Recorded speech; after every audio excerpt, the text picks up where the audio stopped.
we have been talking too much about like this Wall Street versus, but there is also one fundamental issue which I wanted your opinion on, as such is that uh, there is also a Wall Street and the public policy, as in, which includes like financial inclusion, the aspects that if you look at the size of Indian banking, it's like much smaller than what China is. And a state like Tamil Nadu, which aims to sort of like grow from 300 billion to 1 trillion as an economy, one of the requirements or probably assisting aspect is a robust financial system.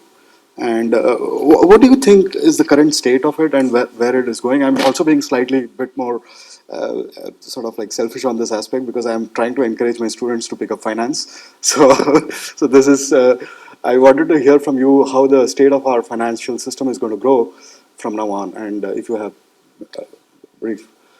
Yeah, I would say there's two components of the financial intermediary business, right? One is banks and one is the public markets. And again, financial intermediary business meaning going back to this notion of life cycle theory of investment or finance.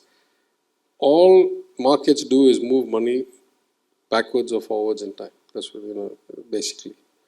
So if you want to do that, the two sets of intermediaries, one is banks and one is the public markets. Usually the public markets, bond market, equity market, etc. Banks generally are less efficient than markets if they are deep, liquid, regulated markets. But in most developing countries, banks are a much greater proportion of the total asset base or the total intermediation base. All wealth is intermediated through somebody. And public asset managers and hedge funds and mutual funds and public market players, buy-side players are a much smaller portion. In the case of India, I would say we need to improve on two dimensions. The first dimension is the extent of non-bank intermediated markets needs to scale significantly. And we have some barriers to that. In most countries, the debt market will be much, much bigger than the equity market because debt markets are natural, actuarial, duration-based markets. You have much less uncertainty about the payout than equity markets, which will be much more volatile. But in India, that's not true. So that's one big weakness we have.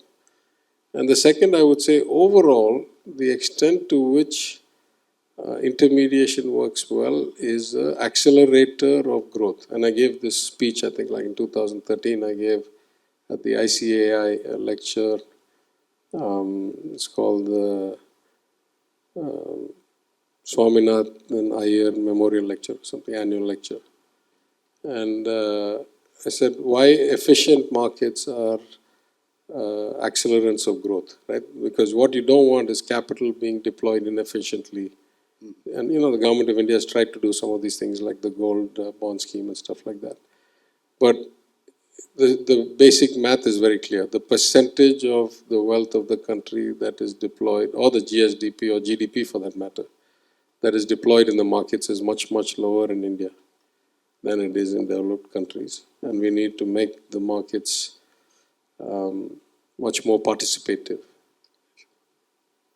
And I think that, there's a lot of, both from improving banking access to retail customers using technology and other things, which I think fintech and a lot of these auto KYC things are going to do. I think it's a very interesting time now in the intermediation business. But also regulatorily, there's a lot of innovation we need to do to increase the participation of private savings in the public debt markets, which we need to fix.